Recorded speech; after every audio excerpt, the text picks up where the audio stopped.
Hi everyone, मैं Ashwin. दुर्गेंद्राज app पे मेरा एक नया बैच स्टार्ट हो रहा है ईडियम्स एंड फ्रेजेस का, जिसका ये लेक्चर नंबर 1 है। इसे आप डेमो सेशन के रूप में भी ले सकते हैं। ऐसे ही 2 और वीडियोस आप सबको और प्रोवाइड कराए जाएंगे।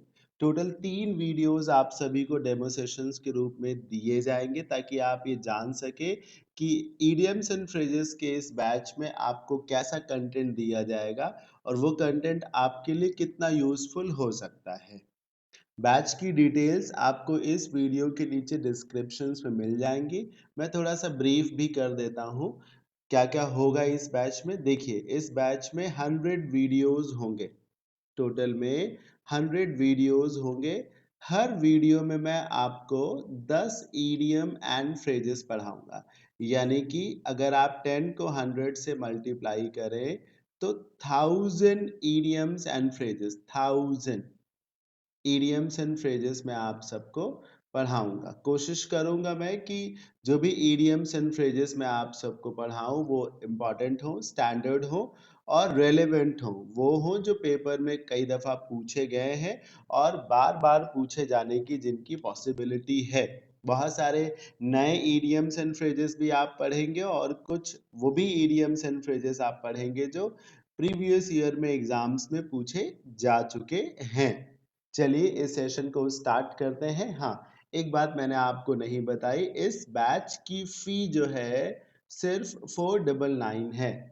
आप जब ट्रांजैक्शन करेंगे और 499 पे करेंगे तो आपको ये बैच मिल जाएगा और इसमें टोटल में 100 वीडियोस आपके सबके सामने आएंगे। हर वीडियो में 10 इडियम्स एंड फ्रेजेस आप पढ़ेंगे, यानी कि टोटल 1000 इडियम्स एंड फ्रेजेस को स्टडी कर सकेंगे। तो ये पहला डेमो सेशन है। चलिए स्टार्ट करते हैं। बैच से रिलेटेड और इंफॉर्मेशन आपको इस वीडियो के नीचे डिस्क्रिप्शन में मिल जाएगी। ऐप ये है, मैं लिख रहा हूँ दुर्गेंद्राज ऐप। आपको कोई कंफ्यूजन है तो ये हेल्प डेस्क नंबर है, आप इस पे कॉल करके पूछ भी सकते हैं। अगर बैच को बाई करने में किसी भी तरीके की कोई क्वेरी है, कोई कंफ्यूजन है, किसी तरीके से ट्रांजैक्शन में कोई प्रॉब्लम होती है, बैच ज्वाइन करने में कोई समस्या होती है, तो you can call in this number 99359232 and 21। चलिए इस सेशन को स्टार्ट करते हैं, पहले डेमो सेशन को स्टार्ट करते हैं। सामने स्क्रीन पे पहला ईडियम दिख रहा है जो कि है फूल्स इरांड। क्या आपको मालूम है कि फूल्स इरांड में इरांड का मतलब होता है एफर्ट। हाँ, इरांड का मतलब होता है एफर्ट। अब आप समझिए, एफर्ट मतलब प्रयास, और प्रयास कौन कर रहा है? बेवकूफ आदमी। अब आप समझिए, बेवकूफ आदमी अगर कोई प्रयास करे, इरांड का कभी कभी मीनिंग सैर सपाटा, यात्रा भी हो सकता है, जर्नी जिसको कहा जा सकता है। अब आप समझिए, एक बेवकूफ आदमी कोई प्रयास करे या एक बेवकूफ आदमी किसी यात्रा पे निकले तो क्या वो कुछ हासिल कर पाएगा? नहीं कर पाएगा। तो फूल्स इरांड का मतलब है वो एफर्ट जिनका कोई रिजल्ट नहीं निकल करके आना है, वो प्रयास जिनका कोई सकारात्मक नतीजा नहीं आना है। अ फ्रूटलेस मिशन और अंडरटेकिंग। अंडरटेकिंग का मतलब होता है प्रयास। ठीक है, एक बेकार का प्रयास, एक बेकार की कोशिश। एग्जाम्पल भी है मेरे पास, वो देखिए। Billions of dollars have been spent on. याद रखिएगा कि स्पेंट के साथ प्रेपोजिशन के रूप में ऑन ही इस्तेमाल किया जाता है।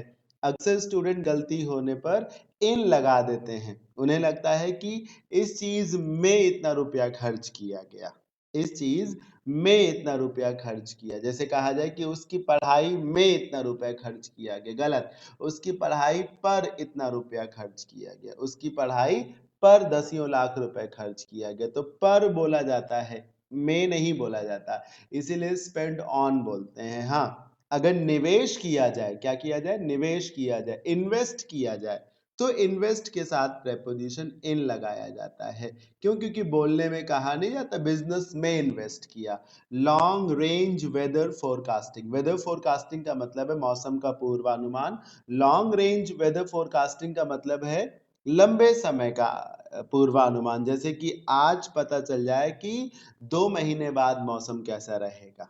तो बिलियंस ऑफ डॉलर्स खर्च कर दिए गए long range weather forecasting system बनाने में या उसको इम्प्रूव करने में, but it has been a fool's errand so far. लेकिन अभी तक ये जो प्रयास है निरर्थक ही रहा है, लगभग बेवकूफों जैसा प्रयास रहा है। नंबर 2 पे आते हैं, जेंटलमैन एट लार्ज। देखिए, जो छोटी छोटी बातें आपको बताई जाती हैं, जैसे मैंने बताया ना, इरैंड और फूल से फिर रिलेट किया, आपके लिए मीनिंग जानना सरल हो गया होगा।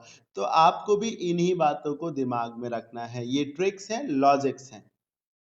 जेंटलमैन एट लार्ज, देखिएगा, एट लार्ज एक फ्रेज है, इसका इस्तेमाल क्रिमिनल्स के लिए किया जाता है। ठीक, एट लार्ज होने का मतलब है कि किसी ने कोई गुनाह किया है लेकिन वो पुलिस की गिरफ्त से बाहर है, सरकार, प्रशासन और कोर्ट की पकड़ से दूर है अभी भी। तो एट लार्ज कौन होगा? हम आप नहीं। एट लार्ज होता है वो व्यक्ति जो गुनहगार हो, जिसने कोई क्राइम किया हो, जिसको जेल के पीछे होना चाहिए, सलाखों के पीछे होना चाहिए, कोर्ट में होना चाहिए, पर वो एट लार्ज है, समाज में व्याप्त है, छुट्टा घूम रहा है। तो जेंटलमैन एट लार्ज। पहली बात, जेंटलमैन के लिए एट लार्ज का इस्तेमाल आप क्यों करेंगे? और अगर आपने एट लार्ज का इस्तेमाल किया भी है अगर जेंटलमैन के लिए, तो इसका क्या मतलब है कि एक व्यक्ति जो सफेद पोशाक में घूम रहा है, एक व्यक्ति जो जेंटलमैन बन के घूम रहा है, लेकिन वास्तव में एक तरीके से वो एक धोखेबाज है, एक क्रिमिनल व्यक्ति है। तो जेंटलमैन एट लार्ज उसके लिए इस्तेमाल किया जाता है जो भरोसे के लायक ना हो, जो गुनहगार हो, गलत व्यक्ति हो, जो क्राइम में जिसका इन्वॉल्वमेंट हो, जिसे आप ट्रस्ट वर्दी नहीं बोल सकते हैं। एक ऐसा व्यक्ति जिसको जेंटलमैन आप नहीं कह सकते। जेंटलमैन अगर है तो उस पर भरोसा किया जा सकता है, लेकिन अगर जेंटलमैन है तो एट लार्ज फ्रेज क्यों यूज की गई उसके लिए? यानी कि वो सिर्फ लग रहा है कि जेंटलमैन है, वो वास्तव में जेंटलमैन नहीं है, वो एक धोखेबाज है, फ्रॉड है, चीट है। तो एक अनरिलायबल पर्सन को कहा जाता है। एग्जाम्पल देखिए, he is a gentleman at large, you must not trust him. हाँ, वो एक धोखेबाज व्यक्ति है, तुम्हें उस पर भरोसा नहीं करना चाहिए। याद रखिएगा कि ट्रस्ट, ट्रस्ट को अगर नाउन के जैसे यूज किया जाए तो कोई प्रेपोजिशन ना लगाएं। ठीक, हाँ, आई एम सॉरी, अगर ट्रस्ट को वर्ब के जैसे यूज किया जाए तो कोई प्रेपोजिशन ना लगाएं ट्रस्ट के बाद। यहां पर ट्रस्ट एक वर्ब है, ठीक है। और अगर ट्रस्ट को नाउन के जैसे यूज किया जाए तो फिर प्रेपोजिशन ऑन लगा सकते हैं। I do not have any trust on you, I do not trust you, trust you, trust on you. Verb के रूप में नो प्रेपोजिशन, नाउन के रूप में ऑन लगा सकते हैं। नंबर 3 को देखिए, rap on the knuckles. Knuckles आप जानते हैं, उंगलियों के जॉइंट्स को कहा जाता है, खास तौर पे फिंगर्स का वो जॉइंट जिससे हथेली या हाथ जुड़ा होता है। जैसे इन उंगलियों, ये देखिए मैं पिक्चर से बताता हूँ, एक उंगली का ये हिस्सा बाहरी, एक ये हिस्सा है, ये आप देख रहे हैं ना, इसको नकल्स बोलते हैं, नकल्स। तो रैप का मतलब है एक तरीके से पीटना, दंडित करना, है ना, जड़ना, पीटना। तो अगर नकल्स पे या उंगलियों पे अगर कोई मार रहा हो, पीट रहा हो, तो वो एक तरीके से सजा दे रहा है, पहली बात। दूसरी बात, एक माइल्ड पनिशमेंट इसको कहा जाता है। देखिए, टीचर्स जब पनिशमेंट देते हैं, है ना, आप कोई सवाल नहीं करके लाए या लेसन नहीं लर्न करके लाए, तो वो आपको एक तरीके से डांटते हैं और वार्न करते हैं कि नेक्स्ट टाइम ऐसी गलती ना करें। पनिशमेंट तो टीचर्स देते हैं, पर क्या वो मृत्युदंड होता है? क्या वो एक एक तरीके से काला पानी की सजा होती? नहीं, वो एक हल्की फुल्की सजा होती है। It is like a mild punishment. तो रैप ऑन द नकल्स का यही मतलब है, जब आप उंगलियों के पिछले हिस्से पर किसी डंडी से या स्केल से मार रहे हैं तो ऑफ कोर्स दर्द होगा, लेकिन उसे आप मतलब चाबुक वाला दर्द तो नहीं समझेंगे ना, काला पानी की सजा तो उसे नहीं समझेंगे। तो एक माइल्ड पनिशमेंट को माइनर पनिशमेंट, माइनर पनिशमेंट मतलब हल्की सजा, जिसका पर्पस क्या हो कि आप किसी को वार्न करना चाहते हैं। This is called rap on the knuckles. ठीक, सजा देना, लेकिन हल्की फुल्की सजा देना, डरवाने के लिए। एग्जाम्पल देखिए, the public was outraged. Outraged होने का मतलब है एजिटेटेड होना, बहुत गुस्से में होना। That the company only received rap on the knuckles. जो लोग थे वो बहुत ज्यादा गुस्सा थे, क्योंकि कंपनी को सिर्फ थोड़ी सी सजा मिली। It received only a rap on the knuckles from regulatory body. Regulatory agency कहते हैं जो नियामक संस्था होती है, जैसे आरबीआई, आईआरडीए, जैसे सेबी, ये नियामक संस्थाएं हैं। आप जैसे try, after being caught illegally dumping chemicals in the river, है ना, नदी में केमिकल्स डंप कर रही होगी कंपनी, पकड़ा गया उसको नदी में केमिकल्स डालते हुए, ऐसी बात आई, तो लोगों को लग रहा था बहुत बड़ी सजा दी जाएगी, लेकिन सजा कंपनी को हल्की फुल्की दी गई। It receive just rap on the knuckles. इसलिए लोग जो थे बहुत ज्यादा गुस्से में थे। They were outraged, they were incensed, they were quite angry. Number 4 देखिए, रॉ डील। डील मतलब समझते हैं, डील मतलब कोई प्रतिबंध अनुबंध हो सकता है। डील मतलब कोई आपस में साझा हुआ हो, समझौता हुआ हो, लेकिन वो डील कैसी हो? रॉ। रॉ, और एक वर्ड होता है रॉ, और एक होता है रिफाइंड। अब आप समझिए, रिफाइंड होने का मतलब है चीजों को शुद्ध किया गया, प्रॉपर तरीके से उनको बनाया गया। रॉ मतलब कच्चा, जो चीज कच्ची है उसकी कोई वैल्यू है? अब आप समझिए ना, रॉ मटेरियल है, रॉ मटेरियल की कोई वैल्यू है? उसकी कोई वैल्यू नहीं है, वो तो बेकार चीज है, एक तरीके से कूड़ा है, कबाड़ है। जब उससे कोई चीज बनेगी, उसको फिल्टर किया जाएगा, उसको प्रोसेसिंग उसकी होगी, रिफाइन किया जाएगा, तब वो काम का होगा। अभी तो रॉ है ना, वो कच्चा है एक तरीके से। जैसे कच्चा तेल होता है तो उसका तो इस्तेमाल नहीं किया जाता ना गाड़ियों में या किसी भी चीज में, उसको रिफाइंड किया जाता है, प्रोसेसिंग उसकी की जाती है। तो वैसे ही रॉ डील का मतलब है एक बेकार का बर्ताव, जब कोई आपसे ढंग से पेश ना आए। अनफेयर ट्रीटमेंट मीनिंग इसका लिखा हुआ है, मतलब जब कोई आपसे आपको वो इज्जत ना दे जो आप एक्सपेक्ट कर रहे हो, तमीज से कोई आपसे बात ना करे। जैसे कि आप किसी रिश्तेदारी में गए हो और वहां पर कोई आपसे बैठने को ना कहे या फिर चाय ना दे आपको, तो वो एक रॉ डील है। ये ढंग से कोई आपसे बात ना करे तो वो एक रॉ डील है ना। Unfair behaviour, unfair treatment. Example देखिए, if you feel that you have had a raw deal. अगर आपको लगता है कि आपके साथ ऐसा ऐसा गलत बर्ताव किया गया है, रॉ डील हुई है आपके साथ, you can leave the company any time. आप जब चाहे कंपनी को छोड़ सकते हैं। अगर आपको लगता है कि कंपनी आपको वैल्यू नहीं देती है, कंपनी आपको फेयरली ट्रीट नहीं करती है, if you believe that company treats you unfairly, if you believe that there is an unfair treatment in the company for you, you can leave the company anytime। आप जब चाहे तब company को छोड़ सकते हैं, ये चीफ मैनेजर ने बोला। होपफुली आपको यहाँ तक सब समझ में आ रहा होगा। ठीक है, मैं आपको फिर से बता दूं कि ये एक डेमो सेशन है, क्योंकि मेरा एक नया बैच शुरू हो रहा है on Durgendraj app, idioms and phrases का। ये उसका पहला डेमो सेशन है। अगले ऐसे 2 और डेमो सेशंस आएंगे। टोटल में 3 डेमो सेशंस होंगे, ताकि आप जान सके कि इस बैच को ज्वाइन करने से आपको बेनिफिट होगा, कितना होगा, है ना, ये सारी बातें आप जान सकेंगे। रेड लेटर डे, सामने स्क्रीन पे देखिए, ये जो आप देख रहे हैं ये आपको हो सकता है कैलकुलेटर जैसा लग रहा हो, लेकिन ये एक कैलेंडर है। कैलेंडर है, कैलेंडर में ये कुछ डेट्स हैं जो रेड कलर से आपको दिख रही हैं। ये जो डेट्स हैं ना सर, ये फेस्टिवल की डेट्स हैं।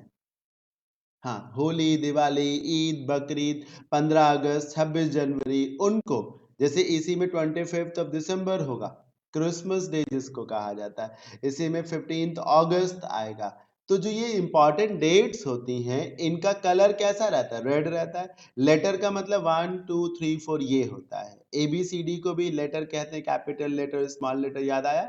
तो कैलेंडर में जो रेड कलर से डेट्स लिखी जाती हैं वो स्पेशल डेट्स होती हैं। तो अगर रेड लेटर डे है तो एक स्पेशल डे है, एक हिस्टोरिक डे है ना, एक ऐतिहासिक दिन है, एक बड़ा दिन है, एक महत्वपूर्ण दिन है एक तरीके से, जो आपके लिए महत्वपूर्ण, ऐतिहासिक, जिसकी आपके लिए बहुत वैल्यू है। जैसे 15 अगस्त, 26 जनवरी, या फिर जैसे कि आप चुनाव लड़े, चुनाव आपने जीता, तो जब आप रिजल्ट आया तो ऐतिहासिक दिन हुआ। आप कई सालों से तैयारी कर रहे हैं सरकारी नौकरी की, जिस दिन आपको नौकरी मिल जाएगी, वो दिन, वो तारीख, वो रेड लेटर डे हो जाएगा आपके लिए। An important and memorable day, एक जरूरी और यादगार दिन। ये देखिए, 15 अगस्त 1947, The day when we got freedom from long British rule was the red letter day for freedom fighters. 15 अगस्त 1947 हमारे देश के जाबाजों के लिए, हमारे देश के स्वतंत्रता सेनानियों के लिए क्या था? एक बहुत बड़ा दिन, larger than the life, larger than the life, है ना? बहुत बड़ा दिन था. It was nothing short of a red letter day for our freedom fighters. 15th August 1947. Number 6 को देखिए, स्लीपिंग पार्टनर. आप थोड़ा इसे अन्यथा भी ले सकते हैं. नहीं, वो नहीं. देखिए, मतलब अन्यथा मत लीजिएगा. आप में से कुछ लोग सोच सकते हैं स्लीपिंग पार्टनर वो जो आपके साथ सोए है या जिसके साथ आप सोए. नहीं, आपका वो पार्टनर नहीं. स्लीपिंग पार्टनर का मतलब होता है, पार्टनर बिजनेस में इस्तेमाल होता है, पार्टनरशिप.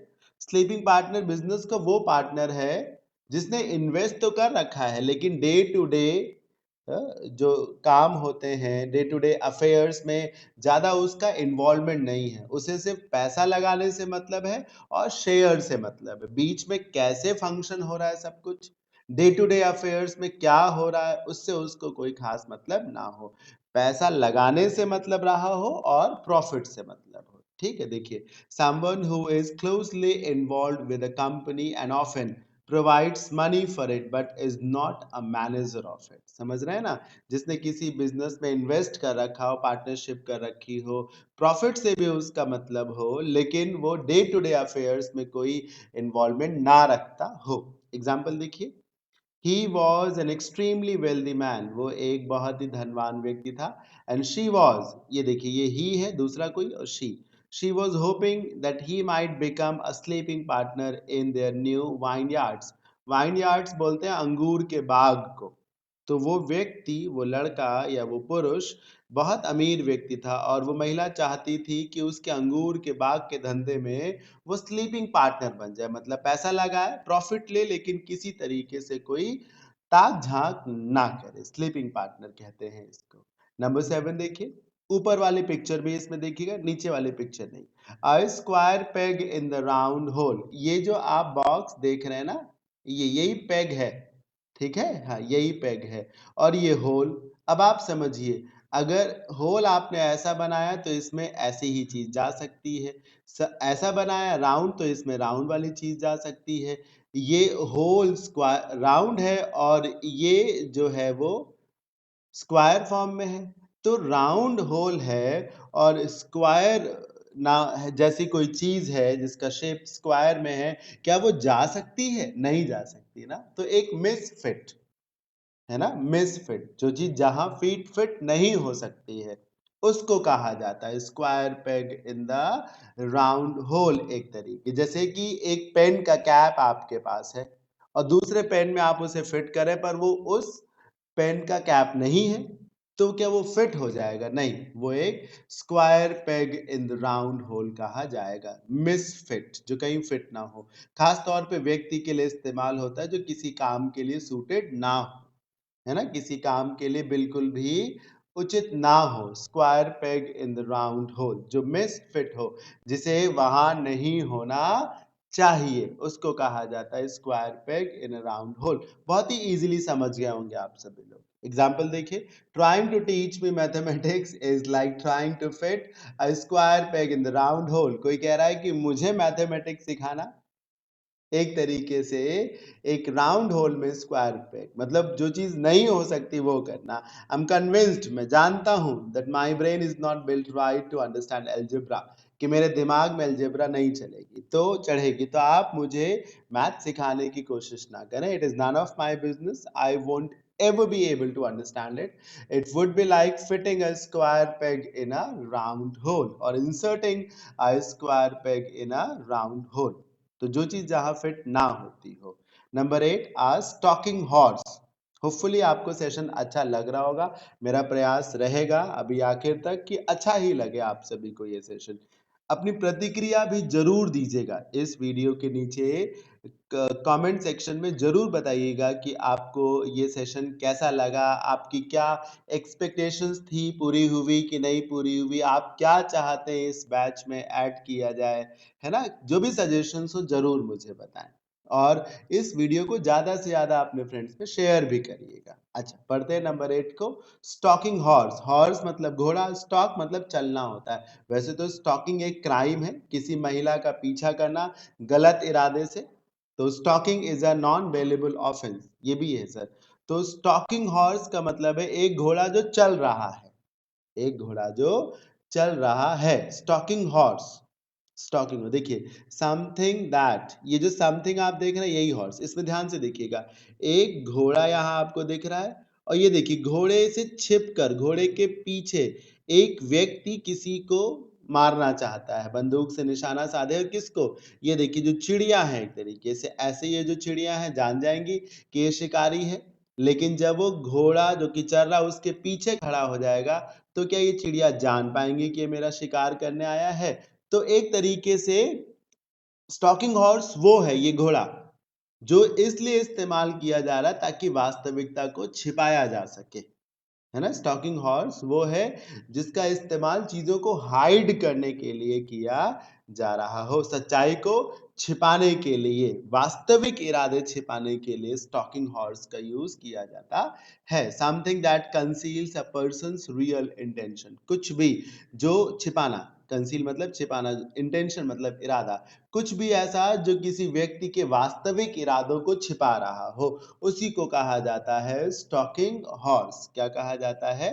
स्टॉकिंग हॉर्स, जिसका इस्तेमाल किया जाए किसी व्यक्ति की वास्तविक नीयत को, वास्तविक इरादों को छिपाने के लिए, स्टॉकिंग हॉर्स जिसको कहा जा सकता है। जैसे आप देखिए ना, अभी ये भी कहा जा रहा है कि जो देश भर में किसान आंदोलन कर रहे हैं, बेसिकली किसान नहीं आंदोलन कर रहे हैं या किसान नहीं ऐतराज में है, किसानों से आंदोलन करवाया जा रहा है, स्टॉकिंग हॉर्स का वो काम कर रहे हैं।